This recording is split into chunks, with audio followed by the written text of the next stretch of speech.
Warning: electrical shock hazard. Disconnect power before servicing. Replace all parts and panels before operating. Failure to do so can result in death or electrical shock.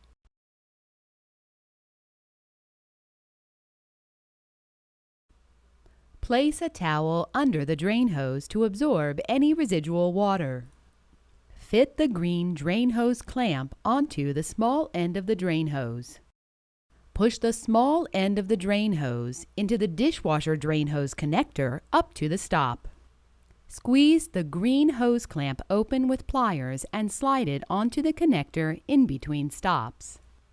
Remove the towel once the hose is connected.